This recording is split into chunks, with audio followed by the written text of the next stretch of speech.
Hello friends, welcome back to Pawan Bagh Academy और मैं हूं आपका इंग्लिश दोस्त परमेश्वर सराठी। दोस्तों, unit 2.3 connecting the dots already हमने शुरू कर लिया है। हमने वार्मिंग अप सेशन देखा, हमने उसके लेखक के बारे में भी जानकारी हासिल की है और उसकी शुरुआत भी हमने की थी। एक पैराग्राफ हमने इसका पूरा किया था और उस पैराग्राफ में हमने देखा था कि जैसे मैंने आपको बताया कि ये कोई लिखित स्वरूप का नहीं है, उनका भाषण था। जो भाषण यहाँ पर हम देख रहे हैं, तो हमने देखा उसमें कि वो कह रहे हैं कि मैं आपको मेरे जीवन की 3 कहानियां सुनाने वाला हूं और इससे ज्यादा कुछ नहीं, बस 3 कहानियां। और वो कहते हैं कि पहली जो मेरी कहानी है वो है कनेक्टिंग द डॉट्स, बिंदुओं को जोड़ने की कहानी। और वो कहते हैं कि जब आज मैं पीछे मुड़कर देखता हूं तो मुझे लग रहा है कि वो कहते हैं कि मैं रीड कॉलेज में मेरा एडमिशन हुआ था और पहले 6 महीने क्लास करने के बाद मुझे समझ में आया था कि ये मेरे लिए नहीं है, इसलिए मैंने छोड़ दिया। पर मैंने पूरी तरह से नहीं छोड़ा। मैंने क्या किया, ड्रॉप इन की तरह, मतलब विजिटर की तरह, एक विजिटर की तरह मैं कॉलेज में जाता रहा और जो क्लासेस मुझे पसंद है वही क्लासेस में करता था, जो मुझे पसंद नहीं थे वो क्लासेस मैं नहीं करता था। तो इस तरीके से उसकी वजह से मेरा क्या हुआ, जब मैं आज पीछे मुड़कर देखता हूं तो वो कहते हैं कि मेरे जीवन का सबसे अच्छा फैसला अगर कोई होगा तो ये फैसला था मेरा कॉलेज छोड़ देना। और वो कहते हैं कि 18 महीने तक, फिर 6 महीने के बाद कॉलेज छोड़ने के बाद 18 महीने तक मैं उस कॉलेज में ही रहा, मतलब विजिटर की तरह जाता रहा और जो क्लासेस मुझे पसंद है वो क्लासेस में करता रहा। पर वो कहते हैं कि वो जो मैंने किया वो सबसे सही फैसला था, है ना? क्योंकि उसमें से क्या हुआ, जब मैं कॉलेज छोड़ चुका था तो मुझे एक ऐसा फ्रीडम मिला था, है ना? मुझे एक ऐसा स्वातंत्र्य मिला था कि मैं जो चाहूँ वो कर सकता था, वो क्लासेस कर सकता था और जो क्लासेस मुझे पसंद नहीं थे, वो क्लासेस मैं बंक कर सकता था, ड्रॉप कर सकता था। करने की मुझे कोई भी आवश्यकता नहीं पड़ती थी, ऐसा वो कह रहे हैं। और इसीलिए मैं वही क्लासेस किया करता था जो मुझे पसंद है। तो यहाँ तक हमने देखा है। और जैसे मैंने आपको बताया कि वो स्कूल कॉलेज छोड़ने के कुछ फायदे उन्होंने बताए, तो कुछ नुकसान भी उनके हुए थे, उसके बारे में अब हम जानेंगे। हम है पेज नंबर 62 पर और हम देख रहे हैं सेकंड पैराग्राफ। अब शुरुआत करते हैं सेकंड पैराग्राफ के साथ। I didn't have a dorm room, so I slept on the floor in friend's room. I returned Coke bottles for the 5 cent deposits to buy food with, and I would walk 7 miles across town every Sunday night to get one good meal a week at the Hare Krishna temple. देखो, अब देखो, जैसे वो कह रहे हैं कि भाई मेरे फायदे भी हुए तो उसमें उनके नुकसान भी हुए। वो कह रहे थे कि क्योंकि मैंने कॉलेज छोड़ दिया था इसलिए मेरे पास कोई रूम नहीं थी, हॉस्टल रूम नहीं थी, डॉर्म रूम नहीं थी। तो मैं क्या करता था, मेरे दोस्तों के ही रूम में नीचे फर्श पर मैं सोता था। मैं फर्श पर सोया करता था।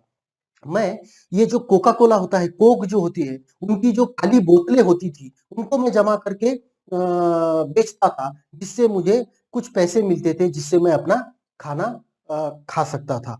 और सबसे बढ़िया बात वो कह रहे हैं कि हफ्ते में एक बार रविवार के शाम को हफ्ते में एक बार मैं 7 मील पैदल चल के हरे कृष्णा मंदिर पर जाता था, जहां पर मैं पेट भर के एक रात में, है ना, एक दिन, हफ्ते में एक दिन का पेट भर के खाना मैं वो हरे कृष्णा मंदिर में खा सकता था। इसलिए उसके लिए मैं 7 मील चलकर जाया करता था। I loved it. और वो खाना मुझे बहुत पसंद आता था। And much of what I stumbled into by following my curiosity and intuition turned out to be priceless later on. और जो भी उस वक्त मुझे सूझा मैंने किया, पर जो भी मेरे उस वक्त के विचार थे और उस वक्त के विचारों के आधार पर जो मैंने किया, वो मेरे लिए बाद में बहुत ही मूल्यवान साबित हुआ। मौल्यवान साबित हुआ, बहुत ही मेरे लिए वो मौल्यवान साबित हुआ था। Here's one example. यहाँ पर मैं एक उदाहरण देना चाहूंगा। Reed College offered perhaps the best calligraphy instruction in the country. और उस जमाने में उन्होंने उदाहरण दे रहे हैं कि रीड कॉलेज जो था, इस समय रीड कॉलेज में बेस्ट कैलीग्राफी के क्लासेस दिए जाती थी। कैलीग्राफी क्या होता है? कैलीग्राफी क्या होती है? कैलीग्राफी होती है बेस्ट हैंडराइटिंग। है ना? इसको एक आसान भाषा में मैंने आपको समझाने की कोशिश की कि जो हस्ताक्षर होते हैं, मतलब सुंदर बेस्ट की बजाय ब्यूटीफुल हैंडराइटिंग, है ना? Beautiful handwriting. तो वो क्या कहते हैं कि उस जमाने में, एक उदाहरण के तौर पर मैंने जो कहा है आपसे कि मैंने कॉलेज छोड़ दिया और वो मेरे लिए बहुत अच्छा साबित हुआ, और किस तरह से मैंने जो कुछ भी किया था वो फैसला बाद में चल करके मुझे पता चला कि सही साबित हुआ, किस तरह से, एक उदाहरण देता हूँ कि उस जमाने में रीड कॉलेज में सबसे अच्छी, मतलब देश की, मतलब उस समय अमेरिका में किसी कॉलेज में अगर कैलीग्राफी की, हैंडराइटिंग, ब्यूटीफुल हैंडराइटिंग की क्लासेस अगर चलती होंगी तो वो चलती थी रीड कॉलेज में। और वो कहते हैं, because I had to take a calligraphy class I learned about serif and sans serif typefaces, about what makes great typography great. देखिए, वो कहते हैं कि मैंने वो क्लास करना शुरू कर दिया, वहां पर जो कैलीग्राफी की वहां पर क्लासेस होती थी, वो क्लासेस करना मैंने शुरू कर दिया। और वो क्लासेस करने की वजह से मुझे पता चला कि एक अच्छी टाइपोग्राफी जो होती है, मतलब टाइपिंग जो होती है, अच्छी टाइपिंग मतलब अच्छे अक्षर, है ना? टाइपिंग में जो अच्छे अक्षर जो होते हैं वो किस चीज से अच्छे बनते हैं, क्या चीजें होती है जो अक्षर को सुंदर बनाती है, ये सारी चीजें मैंने उस समय उसमें सीखी थी। 10 years later, when we were designing the first Macintosh computer, it all came back to me and we designed it all into the Mac. और देखो, 10 साल के बाद जब हम पहला मैकिंटॉश, देखो एप्पल का जो कंप्यूटर होता है ना, आप एप्पल का जो पर्सनल कंप्यूटर उसको मैक कहा जाता है ना, मैक। तो वो कहते हैं कि जब हम पहला मैकिंटॉश कंप्यूटर डिजाइन कर रहे थे तो वही सब कैलीग्राफी, मतलब डिफरेंट डिफरेंट टाइप फॉन्ट्स जो होते हैं ना, आज जिनको हम फॉन्ट के नाम से जानते हैं, है ना? जिनको हम आज फॉन्ट्स के नाम से जानते हैं, वो जो फॉन्ट्स थे वो स्टीव जॉब्स ने खुद डिजाइन किए हैं। मैक, उस समय के मैक जो कंप्यूटर है, उस समय एप्पल का जो पहला मैकिंटॉश कंप्यूटर था, उस मैकिंटॉश कंप्यूटर के लिए ये सारी चीजें उन्होंने अपनी दिमाग लगा करके नए नए टाइप फेसेस इसमें डालने चाहिए। If I had never dropped in on that course in college, the Mac would have never had multiple typefaces, or for that matter, even proportionally spaced fonts. And since Windows just copied Mac, it is likely no personal computer would have them. और फिर वो कहते हैं कि मैंने वो classes किए थे, है ना? अगर मैं वो क्लास नहीं करता तो शायद कंप्यूटर में इतने अलग-अलग फॉन्ट्स नहीं होते, और ना ही एक अच्छे से टाइपिंग की हुई जो होती है चीजें, वो शायद कंप्यूटर में कभी नहीं आती। और क्यों? कि विंडोज ने कॉपी किया है, पूरी तरह से कॉपी किया है मैक को, इसलिए दुनिया के किसी भी कंप्यूटर में इतने ज्यादा फॉन्ट्स और इतने सारे अच्छे-अच्छे फॉन्ट्स और इतने सारे अच्छे-अच्छे सुंदर-सुंदर फॉन्ट्स दुनिया में कभी भी टाइपिंग में नहीं आते। तो देखिए, मतलब देखिए, एक छोटी-सी चीज़ है। वैसे देखा जाए तो फॉन्ट्स को हम बहुत ज़्यादा उस पर ध्यान नहीं देते हैं। पर अगर आप देखोगे तो कम से कम 100 एक फॉन्ट्स हमको तो आराम से दिख जाते हैं। अलग-अलग, अलग-अलग तरीके के फॉन्ट्स। जैसे टाइम्स न्यू रोमन है, कैलिब्री है, गारामोंड है, अलग-अलग जो फॉन्ट्स हैं, वो अलग-अलग फॉन्ट्स जो हमको मिले हैं, उसका श्रेय अगर किसी को जाता है दुनिया में, तो वो सिर्फ स्टीव जॉब्स को जाता है।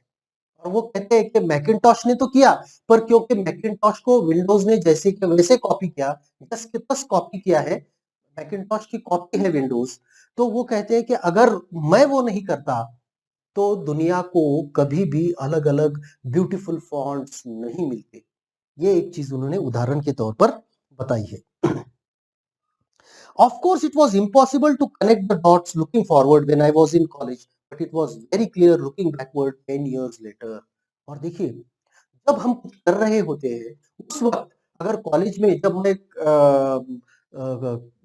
वो क्लासेस कर रहा था कैलीग्राफी की, तब अगर मैं देखता कि इसका मुझे क्या आगे फायदा होने वाला है, तो मुझे कुछ भी समझ नहीं आता है।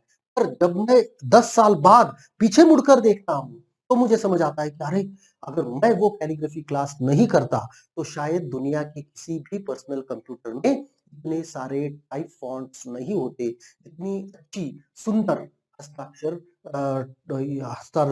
हस्ताक्षरों के फॉन्ट शायद कंप्यूटर्स में कभी भी नहीं होते। ठीक है, चलिए। You can't connect the dots looking forward, you can only connect them looking backwards. कभी भी बिंदुओं को आप आगे देख करके नहीं जोड़ सकते। मतलब अब यहाँ पर बिंदु क्या होते हैं? बिंदु मतलब आपके जीवन की घटनाएं, है ना? तो वो कहते हैं कि भविष्य की घटनाओं को कभी आप जोड़ नहीं सकते, पर जब आप वहां पर पहुंचते हैं तो पीछे मुड़कर जब आप भूतकाल में देखते हैं तो निश्चित तौर पर आपको समझ में आता है कि अरे, अगर मैं ये नहीं करता तो शायद ये नहीं होता, मैंने ये किया इसलिए ये हुआ। तो इस तरह से आप बिंदुओं को जोड़ सकते हैं, अपने जीवन के घटनाओं को आप जोड़ करके क्रम में लगा करके बता सकते हैं कि किस तरह से उसका फायदा या नुकसान मुझे हुआ है। इसको कहते हैं connecting the dots. So you have to trust that the dots will somehow connect in your future. और इसीलिए कहीं ना कहीं आपको ये हमेशा से मानना होता है, विश्वास करना होता है कि आगे जाकर कहीं ना कहीं ये बिंदु जो है वो जुड़ेंगे, एक दूसरे के साथ वो जोड़े जाएंगे, ऐसा आपको विश्वास रखना होता है। You have to trust in some things, your gut, destiny, life, karma, whatever. और आपको विश्वास रखना ही होगा, चाहे वो आपके अंदर से आने वाली जो गट फीलिंग है ना, जिसको गट फीलिंग को क्या कहते हैं, वो जो डिटर्मिनेशन या करेज जो कुछ भी कह सकते हैं उसको, या फिर आपका कर्मा कहते हैं ना, मतलब आप जो करते हैं उसका जो रिजल्ट मिलता है उसको कर्म कहते हैं इंग्लिश में, कामा, है ना। उसके बाद में डेस्टिनी, भविष्य, या फिर आपका जो कुछ भी है, मतलब आप कहते हैं नसीब। किसी ना किसी चीज पर आपको विश्वास रखना होता है और आपको आगे बढ़ना होता है। और जब आप विश्वास रख करके ये चीजें करते हैं तो आगे जाकर जब पीछे मुड़कर आप देखते हो तो आपको पता चलता है कि अरे, अगर मैं ये नहीं करता तो ये नहीं होता, तो उसकी वजह से मुझे इतना फायदा हुआ है। इस तरह से आप उसको देख सकते हो। इसीलिए कभी भी जीवन में आप अपनी आगे आने वाली घटनाओं के बारे में सोच करके वो कैसे हमें फायदा पहुंचाएंगी ये कभी नहीं कर सकते, बल्कि पीछे मुड़ करके आपको जब देखते हैं तब आपको पता चलता है कि आपने क्या किया तो क्या अच्छा हुआ, क्या नहीं किया तो क्या नहीं हुआ। This approach has never let me down. और मैंने अपने जीवन में इसी तरह से काम किया है, अपने ऊपर भरोसा रखा है, नसीब पर भरोसा रखा है, अपने प्रयत्नों पर भरोसा रखा है, अपनी जो इच्छा शक्ति है उस पर भरोसा रखा है, और हमने हमारा काम मैं करते गया हूँ। और यही मेरे लिए जीवन में सफलता की कुंजी साबित हुआ है। And it has made all the difference in my life. और मेरे जीवन में जो कुछ भी फर्क आया है, जो कुछ भी बदलाव हुए हैं, वो सारे इसी विश्वास के कारण हुए हैं, ऐसा वो कहते हैं। तो हमें विश्वास तो रखना ही होगा। हमें चाहे आप किसी पर भी किसी चीज पर रखो, आपके अंदर से आने वाली आवाज पर रखो, आपके नसीब पर रखो, आपके कर्मा पर रखो, किसी न किसी चीज पर आपको भरोसा करना ही होता है, विश्वास करना ही होता है। और वही विश्वास फिर आपका जीवन बदलने की क्षमता रखता है। My second story is about love and loss. और मेरी दूसरी जो कहानी है वो प्रेम और खोने की कहानी है। I found what I love to do early in my life. क्योंकि मैंने बहुत जल्दी अपने जीवन में जान लिया था कि मुझे क्या करना पसंद है, मुझे किस चीज से प्यार है, ये मैंने अपने जीवन में बहुत जल्दी ही जान लिया था। वो स्टीव वोजनियाक, है ना, उनके जो दोस्त है Steve Wozniak, was and I started Apple when I was 20। और स्टीव वोजनियाक ने और स्टीव जॉब्स ने दोनों ने मिलकर के जो कंपनी एप्पल कंपनी शुरू की थी, तब स्टीव जॉब्स की उम्र थी सिर्फ 20 साल। In 10 years, Apple had grown from just two of us in a garage into $2 billion company। और देखो, ये जो एप्पल कंपनी थी उस समय, मतलब 20 साल की उम्र में स्टीव जॉब्स ने वो कंपनी शुरू की थी अपने दोस्त स्टीव वॉजनियाक के साथ मिलकर के। और वो कहते हैं कि 10 साल में, है ना, मतलब 10 साल पहले दो लोग थे, टू पीपल, है ना, और 10 साल के बाद, है ना, आफ्टर एंड बिफोर, 10 साल के बाद वो $2 बिलियन की कंपनी हो गई। 2 बिलियन, है ना। $2 बिलियन का क्या मतलब होता है? 2 बिलियन मतलब होता है 100 करोड़। 2 बिलियन डॉलर्स होता है 100 करोड़ डॉलर्स। और 100 करोड़ डॉलर्स को अगर आप 70 आज के हिसाब से जोड़ते हो तो ये हो जाता है 7,000 करोड़। मतलब 10 साल में एक कंपनी सिर्फ 2 लोगों से, एक गराज में उन्होंने शुरू की थी, वो गराज से लेके 7,000 करोड़ रुपए की कंपनी वो सिर्फ 10 साल में बनी। And then I got fired, it was devastating.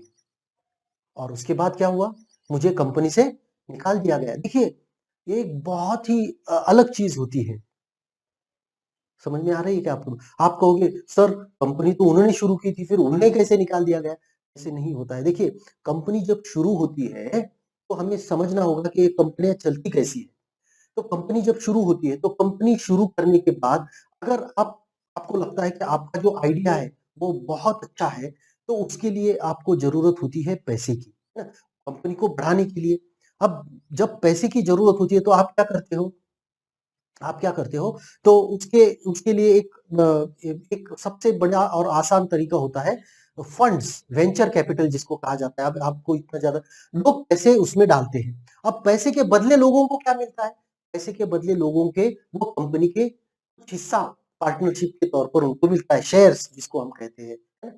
तो क्या होता है जब उनको वो शेयर्स मिलते हैं तो अब धीरे धीरे करके जैसे जैसे कंपनी बढ़ती जाती है, पैसे की जरूरत भी बढ़ती जाती है, तो धीरे धीरे करके फिर शेयर्स को और जो ज्यादा लोगों तक बांटा जाता है और ज्यादा पैसा उसमें लिया जाता है। और उससे क्या होता है कि ये जो जिन्होंने शुरुआत की थी कंपनी की, उनके पास एक लिमिटेड हिस्सा आ जाता है ना, मतलब रह जाता है। अगर उनके पास, अभी ये 2 लोग थे, है ना, अब समझ लीजिए ये 2 लोग थे, 2 लोगों के पास मान लीजिए 50% शेयर्स होंगे, है ना।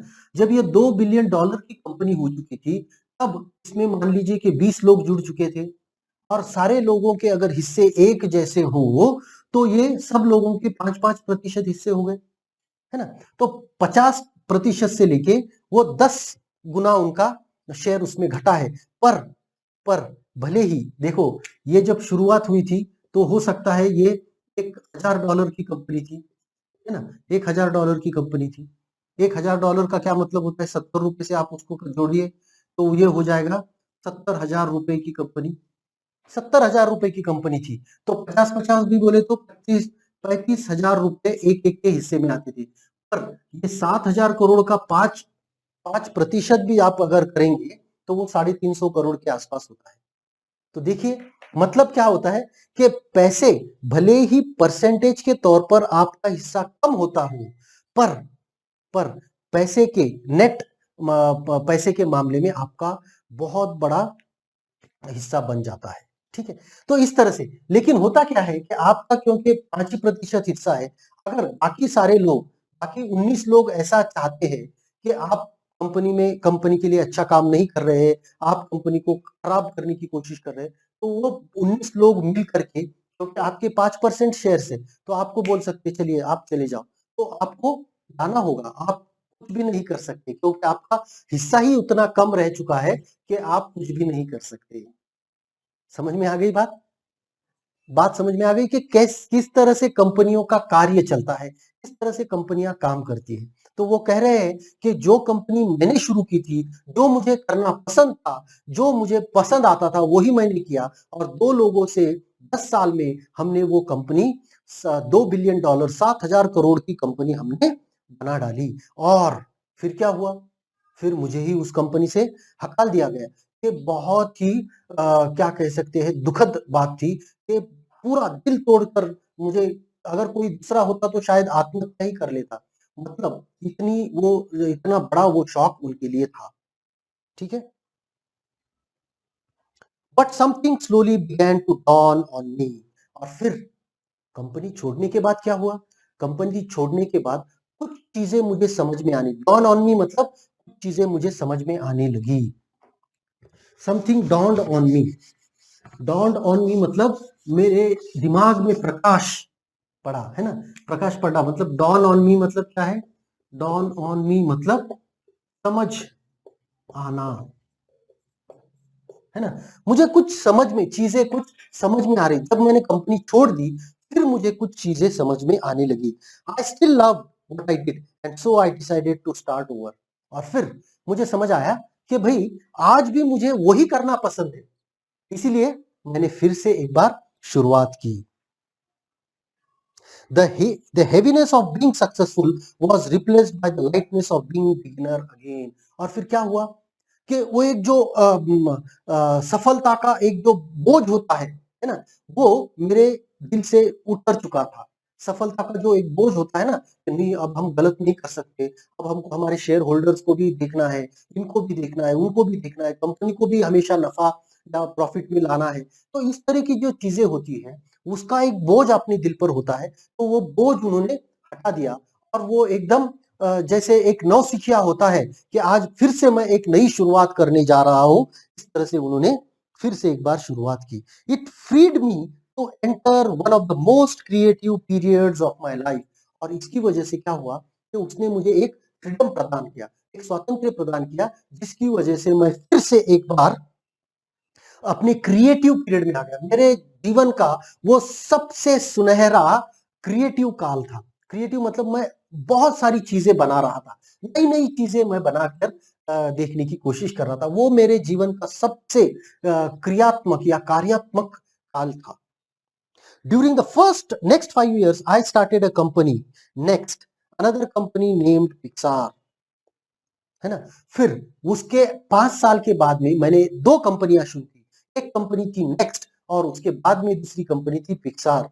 पिक्सार शायद आप अगर कभी हॉलीवुड की फिल्में देखते हो, खास करके एनिमेशन फिल्म्स देखते हो, तो आपको पता चलेगा कि पिक्सार नाम की एक कंपनी है जो ये फिल्म्स बनाती है ना? तो वो जो पिक्सार है उसके जो कार्टून्स होते हैं वो बहुत बढ़िया होते हैं। तो ये पिक्सार कंपनी देखो, फिर उन्होंने उठ करके एक सबसे बड़ी कंपनी बना डाली, उनको हटा दिया, फिर से शुरुआत की, फिर से एक उतनी ही बड़ी कंपनी, उतनी बड़ी पैसे के मामले में नहीं, पर लोकप्रियता के मामले में उतनी ही बड़ी कंपनी उन्होंने फिर से एक बार बना डाली। And fail in love with amazing woman who would become my wife. और उसके बाद में मुझे प्रेम हुआ, वो एक औरत से प्रेम हुआ जो बाद में मेरी पत्नी बन गई। Pixar is now the world's most successful animation studio. और पिक्सर आज दुनिया का सबसे बेहतरीन और सबसे लोकप्रिय एनिमेशन स्टूडियो है। Apple bought NeXT. और फिर क्या हुआ देखिए, जो चक्र होता है जीवन का, वो हमेशा हम कहते हैं ना, चक्का होता है, पहिया होता है जो घूमता रहता है।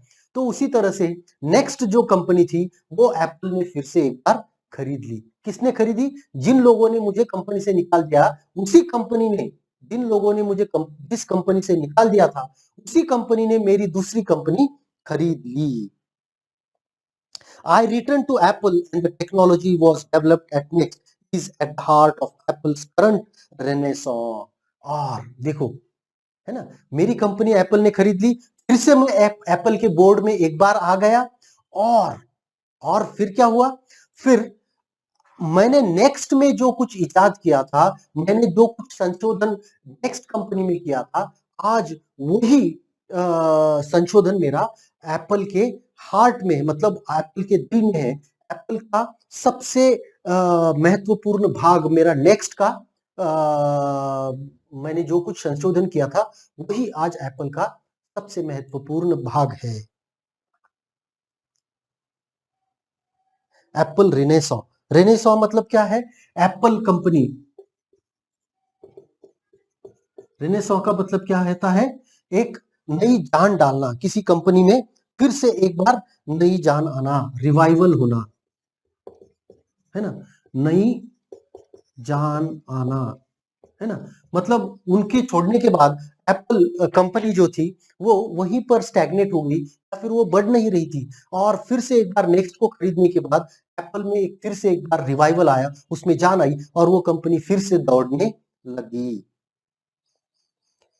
Lawrence and I have a wonderful family together. और मेरी पत्नी लॉरेंस जो है, उसके साथ में मेरी एक फैमिली तैयार हुई और हमारी एक बहुत ही अच्छी फैमिली अब आज बन चुकी। Sometime life hits you in the head with a brick। और कभी कभी क्या होता है, जीवन आपको बहुत ही ज्यादा धक्के देने की कोशिश करता है। मतलब एक के ऊपर एक आपको जब आपको सुखद धक्के मिलते हैं तो दुखद भी मिलते हैं। जीवन धक्कादायक होता है, जीवन बहुत बड़े धक्के झटके आपको देता रहता है और इसी वजह से don't lose faith. The only way to get great work is to love what you do. जीवन तो बना ही ऐसा है, जीवन तो आपको एक के बाद एक झटके देगा ही, पर कभी भी हार नहीं माननी है। आपको जो पसंद है, आप जो करना चाहते हो, जिस चीज पर आपका प्रेम है, वो चीज आपको निरंतर करती रहनी चाहिए। फिर सफलता के बाद में सोचते हैं। If you haven't found it yet, keep looking, don't settle. और अगर आपको अभी तक नहीं मिली है वो चीज जो आपको पसंद है करना, तो ढूंढते रहिए, कभी ना कभी वो चीज आपको जरूर मिलेगी, ऐसा वो कह रहे हैं। My third story is about death. और मेरी जो तीसरी कहानी है वो मृत्यु के बारे में, ठीक है। पर वो कहानी अब हम यहाँ पर नहीं लेंगे। यहाँ पर ये जो वीडियो है ये हमें समाप्त करना है, क्योंकि वो कहानी बहुत बड़ी है और उसको हम आधे में नहीं छोड़ सकते, ठीक है। तो आशा करता हूँ ये जो वीडियो है ये आपको पसंद आया होगा। पसंद आया है तो इसको लाइक करिएगा, दोस्तों के साथ शेयर करिएगा और पवन बाग एकेडमी को सब्सक्राइब करना मत भूलिएगा, क्योंकि उसी से आपको नए नए वीडियोस मिलते रहने वाले हैं। Thank you very much. Good bye.